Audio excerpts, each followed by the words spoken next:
Acceleration क्या होता है? एक्सीलरेशन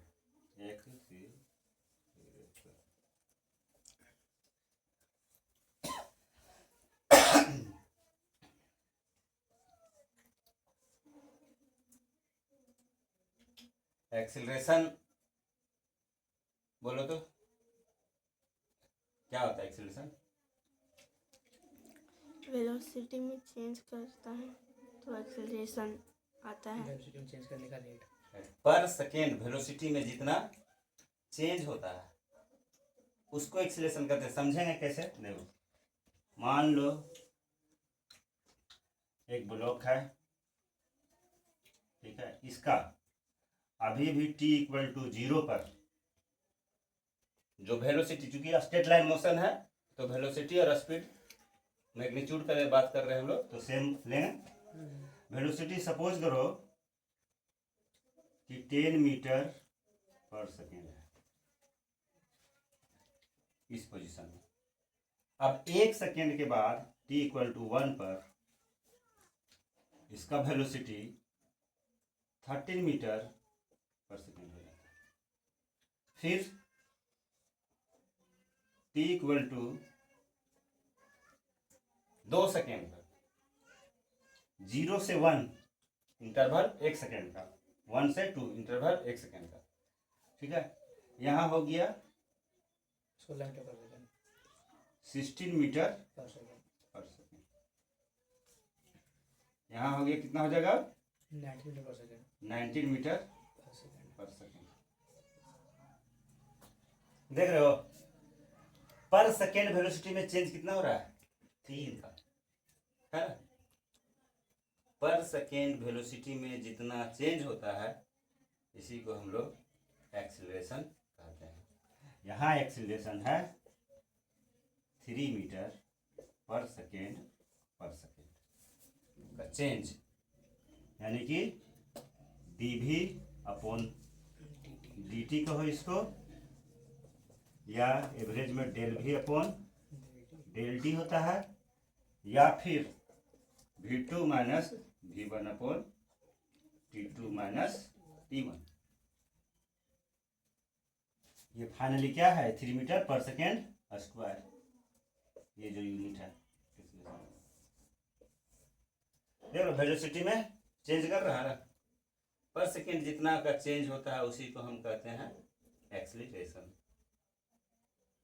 यहाँ वेलोसिटी का मैग्नीट्यूड में चेंज हो रहा है इसलिए टेंजेंशियल एक्सीलरेशन, ठीक है। इनिशियल वेलोसिटी किसको कहते हैं? हम लोग जो रिप्रेजेंट करते हैं यू, t इक्वल टू 0 पर जो वेलोसिटी होता है उसको इनिशियल वेलोसिटी कहा जाता है। यहाँ u इक्वल टू 10 मीटर पर सेकेंड। इस तरह से वो चलता जाएगा, वेलोसिटी इसका इंक्रीज कर रहा है, तो इसका एक्सीलरेशन 3 मीटर पर सेकेंड है। एक्सीलरेशन कैसा है? कांस्टेंट है। वेलोसिटी चेंज हो रहा है किसकी वजह से? मैग्नीट्यूड की वजह से। एक्सीलरेशन हमारा कांस्टेंट है और वो एक्सीलरेशन है तो मैग्नीट्यूड जो है वो 3 मीटर पर सेकेंड स्क्वायर है, ठीक है। वेलोसिटी जब इंक्रीज करे कांस्टेंट रेट से तो बोलते हैं कि यूनिफॉर्म एक्सीलरेशन से मोशन हो रहा है। ये मोशन कैसा है? यूनिफॉर्म एक्सीलरेटेड मोशन है। पर सेकेंड सेम अमाउंट में चेंज हो गया। रिटार्डेशन देखो, रिटार्डेशन किसको बोलते हैं? मान लो कि अभी अभी इसका वेलोसिटी 24 मीटर पर सेकेंड है, t इक्वल टू 0 पर। अब इसका वेलोसिटी 1 सेकेंड के बाद मान लो हो जाता है 20 मीटर पर सेकेंड। फिर हो गया ये इसका 60 मीटर पर सेकंड 60 मीटर पर सेकंड पर सेकेंड। 16 इस तरह से आगे इसमें 16 है ना, 16 ना होगा 16 मीटर पर सेकेंड। इस तरह से इसमें क्या देख रहे हैं हम लोग? वेलोसिटी का मैग्नीट्यूड घट रहा है, पर सेकेंड कितना घट रहा है? 4। पर सेकेंड का चेंजिंग चार्ज का है, वही हमारा एक्सीलरेशन है 4 मीटर पर सेकेंड स्क्वायर। इसको कहते हैं हम लोग रिटार्डेशन। रिटार्डेशन, है ना, ये है ना, ये निगेटिव एक्सीलरेशन भी बोल सकते हैं इसको, 4 मीटर पर सेकेंड। तो ये हमारा एक्सीलरेशन है। अब अगर हम बात करें इस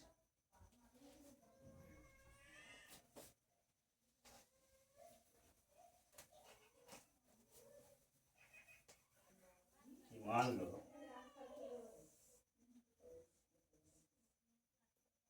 हमें एक ब्लॉक दे दिए, इसका t इक्वल टू 0 पर वेलोसिटी 50 मीटर पर सेकेंड है, ठीक है, और एक्सीलरेशन यहाँ सपोज करो 7 मीटर पर सेकेंड स्क्वायर है, ठीक है। तो t इक्वल टू 1 सेकेंड के बाद वेलोसिटी कितना होगा, बोलो तो, बोलो। वेलोसिटी हम्म, ज्यादा वही 57 मीटर पर सेकंड। 57 7 मीटर मीटर पर सेकेंड। पर सेकेंड। फिर अगला 1 सेकेंड के बाद कितना हो जाएगा,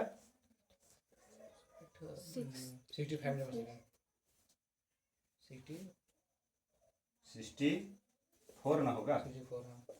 मीटर पर सेकेंड। 7 मीटर पर सेकेंड का चेंज हो रहा है ना, वही तो एक्सीलरेशन है।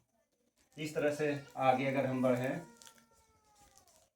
ये हो जाएगा कितना, 71 मीटर पर सेकंड। 1 मीटर पर सेकंड। पर सेकेंड। देखो चेंजिंग देखो, है ना, 50 से 57 कितना का, 7 का चेंज है, ठीक है। तो ये हमारा हो गया एक्सीलरेशन मतलब, ठीक है। अब इसी प्रकार अगर हम देखें फार्मूला में, जो हमारा जो जनरल फार्मूला होता है 10 लेवल का, ये t इक्वल टू 0 पर अगर वेलोसिटी u है और एक्सीलरेशन a है, तो 1 सेकेंड के बाद इसका वेलोसिटी u तो पहले था, उसमें कितना जुड़ जाएगा, a जुड़ जाएगा, यानी हो जाएगा u प्लस a। ये t इक्वल टू 1 सेकेंड और ये t इक्वल टू 2 सेकेंड में कितना हो जाएगा, u प्लस a तो पहले था, एक और a जुड़ेगा तो u प्लस 2a हो जाएगा। इस तरह से अगर हम t है ना 30 सेकेंड के बाद अगर वेलोसिटी ले, 30 सेकेंड के बाद वेलोसिटी 30 सेकेंड के बाद लें, u प्लस 80 हो जाता है।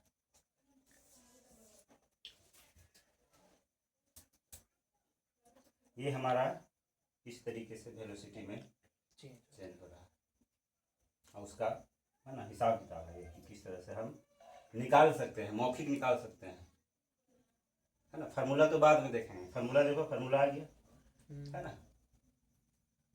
तो ये बेसिक चीज है। उसके बाद हम लोग आते हैं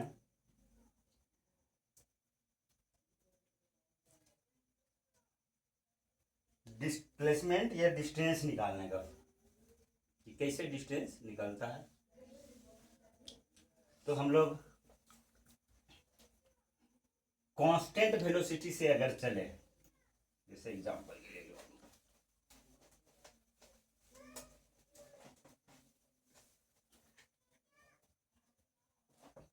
जब वेलोसिटी यानी कि वेलोसिटी कांस्टेंट हो, है ना, वेलोसिटी का मैग्नीट्यूड कांस्टेंट है, कांस्टेंट हो,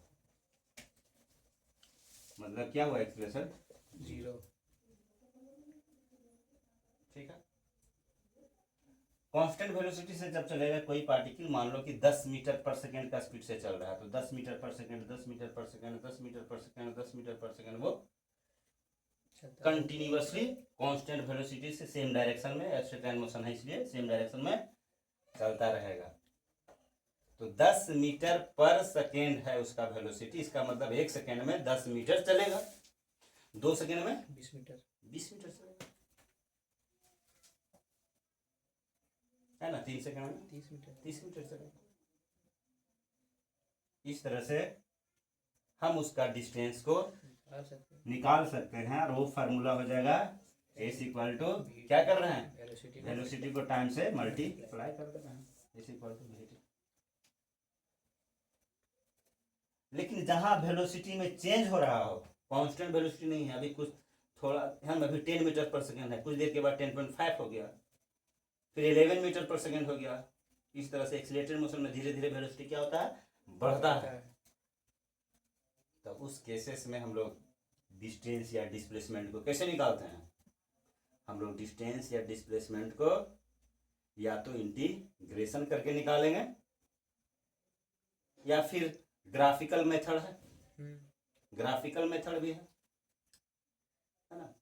ग्राफिकल मेथड में क्या था कि हमारा v और t का जो ग्राफ है ना, उसका एरिया मान लो यहाँ पर है ना, u वेलोसिटी से चल रहा है, कांस्टेंट वेलोसिटी, 1 सेकंड के बाद भी u ही है, 2 सेकंड के बाद भी u ही है, 3 सेकंड के बाद भी u है, चूंकि कांस्टेंट है, t टाइम पर भी u ही है। ये हो गया हमारा ग्राफ t का पैरेलल। तो यहाँ पर हम लोग है ना कांस्टेंट वेलोसिटी में क्या निकालते हैं, s equal to u into t, यानी कि इस ग्राफ का एरिया, या कह सकते हैं हम लोग कि वेलोसिटी टाइम ग्राफ का एरिया डिस्प्लेसमेंट देता है। ठीक है, उसी तरीके से अगर एक्सीलरेटेड मोशन है तो उसमें भी वेलोसिटी टाइम ग्राफ का एरिया देगा, डिस्प्लेसमेंट या डिस्टेंस। ठीक है, तो वो वाला हम लोग कैसे निकालते हैं? एक है कि हम लोग है ना मेथड से निकालेंगे, जो इंटीग्रेशन है कैलकुलस मेथड से। तो कैलकुलस मेथड भी छोड़ो, ग्राफिकल मेथड हम देख लेते हैं पहले, क्योंकि ग्राफ का बहुत यूज होगा। तो ग्राफिकल मेथड में हम अगर डिस्प्लेसमेंट निकाले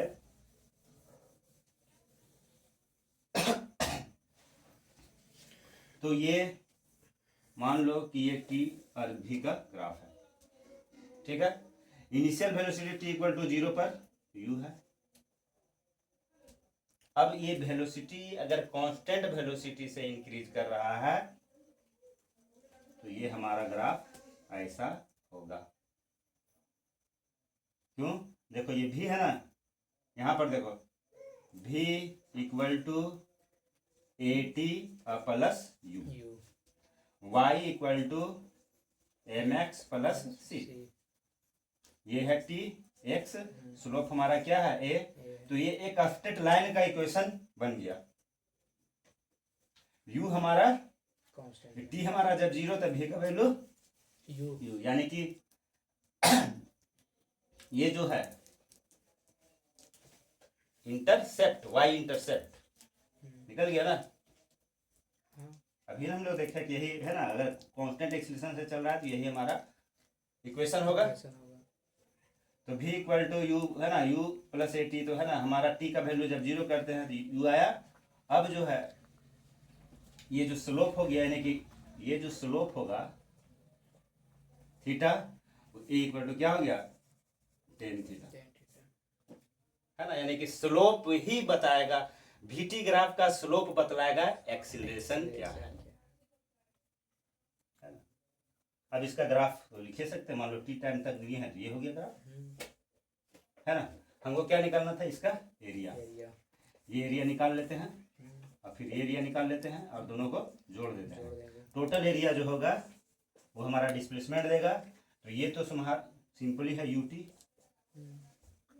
u इंटू टी, इसका एरिया ut, और प्लस ये ट्रायंगल है तो हाफ। अब जो है ये सपोज करो टी टाइम में वेलोसिटी v हो गया, है ना, तो ये होगा v माइनस u, तो half v minus u into ये हो गया परपेंडिकुलर, ये हो गया बेस, है ना, तो क्या हो गया t ना। अब v minus u equal to क्या होता है, यहाँ से देखो तो v minus u equal to यानी u t plus half a t square. ये हमारा ग्राफिकल मेथड से निकलता है। विशु ध्यान देना, ठीक है, तेरे लिए इम्पोर्टेंट है। तुम्हारा पीछे वाला जो है ना रिवाइज नहीं है, इसीलिए देख लो, रिविजन कर लो। यू है ना s equal to u t plus half a t square, ये हमारा यानी कि डिस्प्लेसमेंट निकालने के लिए ये फार्मूला। और यहाँ सबसे जो इम्पोर्टेंट बात है कि वीटी ग्राफ का जो स्लोप है वो एक्सीलरेशन देता है। देता है। तो जरा देखो, तो अगर हमें एक ग्राफ दे, ये वाला, ये ग्राफ है v और t का ग्राफ है, ये देखो हाँ। इस तरह का ग्राफ है, ठीक है। तो देख रहे हो यहाँ एक्सीलरेशन होगा, होगा, इसका धीरे धीरे एक्सीलरेशन क्या हो रहा है, बढ़ रहा है, बढ़ रहा है, क्यों, स्लोप बढ़ रहा वो बढ़ रहा है ना, धीरे धीरे एक्सीलरेशन बढ़ रहा है, यहाँ तक देखो है ना, इंक्रीज कर रहा है Increase कर एक्सीलरेशन, रहा है। यानी एक्सीलरेशन इंक्रीज कर रहा है इस ग्राफ तक। मोशन है ना, पार्टिकल का मोशन देखो, अगर स्ट्रेट लाइन मोशन है उसका ग्राफ अगर ये है तो धीरे धीरे एक्सीलरेशन इंक्रीज कर रहा है, और फिर क्या हो रहा है, धीरे धीरे फिर उस एक्सीलरेशन का डिक्रीज कर रहा है, और यहाँ पर आकर के एक्सीलरेशन क्या हो जाएगा, टेंजेंट जीरो हो गया ना, स्लोप जीरो हो गया, और फिर क्या हो रहा है, एक्सीलरेशन नेगेटिव, रिटार्डेशन होगा। तो VT ग्राफ का ये सब है ना, ये सब आता है क्वेश्चन, ये सब कंपटीशन वाला क्वेश्चन है ना, कि दे दिया है ना, पूछेगा बताओ कि है ना फोर्स किस समय जीरो लग रहा है, या फिर एक्सीलरेशन किस समय जीरो है, पॉजिटिव एक्सीलरेशन कब है, नेगेटिव एक्सीलरेशन कब है ना। तो ये तो हमें है ना ध्यान रखना, देखो इधर निशु, VT ग्राफ का जो स्लोप होता है वो इम्पोर्टेंट है ना, एक्सेलरेशन बतलाता है, ठीक है। और ये हमारा डिस्प्लेसमेंट निकालने का तरीका है, ये है ना छोटा मोटा चीज़ है, इसमें तो बहुत बड़ा मतलब ये साइंस नहीं है, ठीक है। अब हम लोग देखते हैं, एक और फार्मूला होता है v² है ना, यहाँ से इसमें रख दो, पुट करके रख दो है ना, खाली t को हटाना हमको, t यहाँ से निकाल लो, इसमें पुट कर दो, v² = u² प्लस है ना, प्लस 2as, और ये सब वेक्टर क्वांटिटी है ना, ये वेक्टर फार्मूला है, एक बार ध्यान रखना, ठीक है। इस तरह का फार्मूला हो जाएगा। अब चलो आते हैं वर्टिकल मोशन। देखो वर्टिकल में हमारा ग्रेविटेशनल एक्सीलरेशन G = 10 मीटर/सेकंड²। इसका मतलब क्या है कि किसी भी बॉडी पर ग्रेविटेशनल फोर्स लगता है, और ग्रेविटेशनल फोर्स लग के उसमें कितना एक्सीलरेशन डेवलप करता है, 10 मीटर/सेकंड²। 9.8 होता है, ऐसे हम लोग नॉर्मली 10 मीटर/सेकंड² काउंट करते हैं। इसका है ना, इसका सिचुएशन क्या है, सो देखो कि मान लो कि एक बॉल है,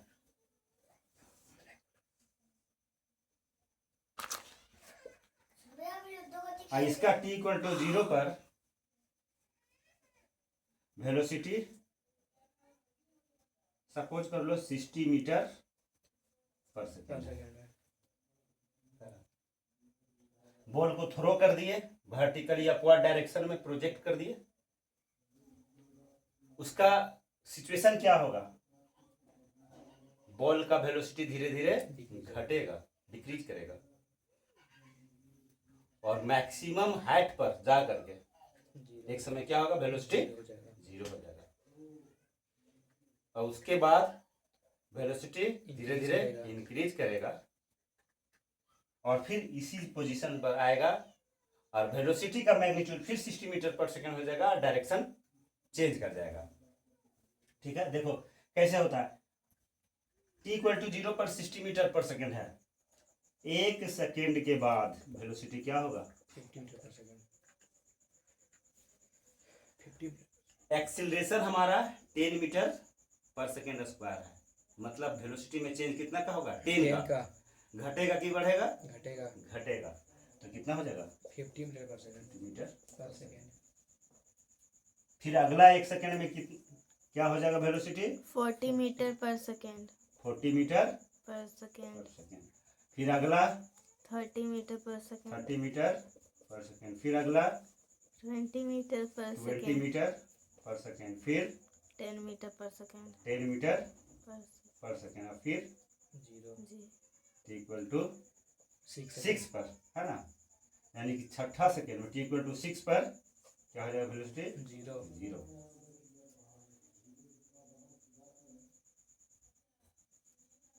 0।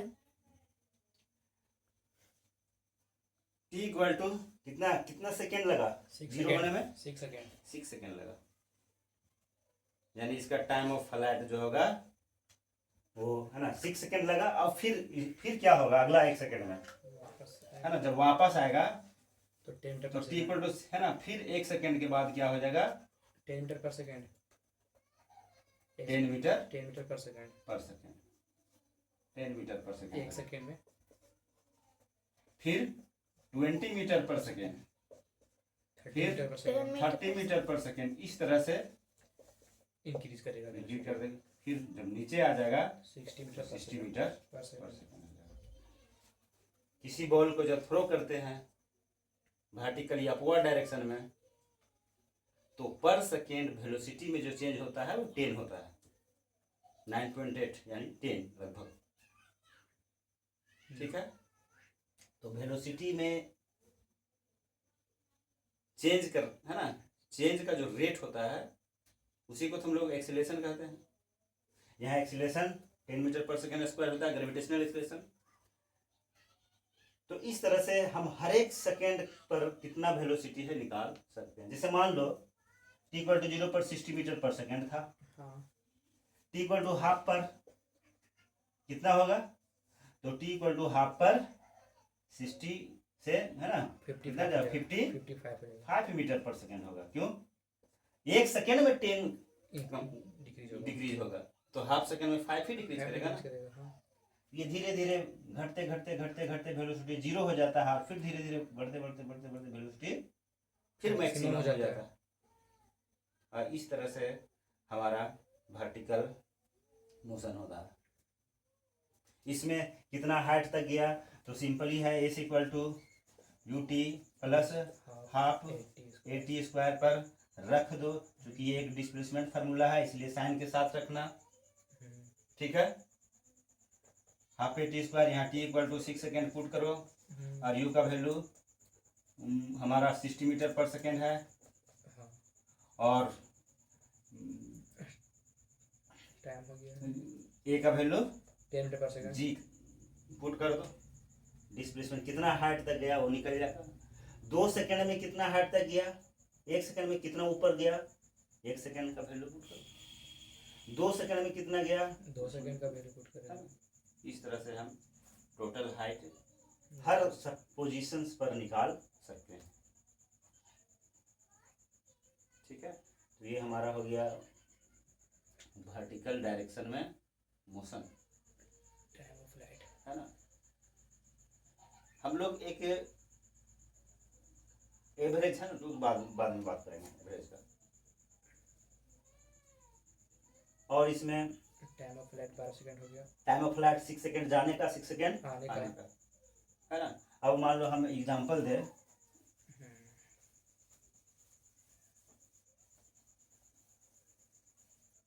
कि एक बॉल है, इसको थ्रो किया गया 50 मीटर पर सेकेंड।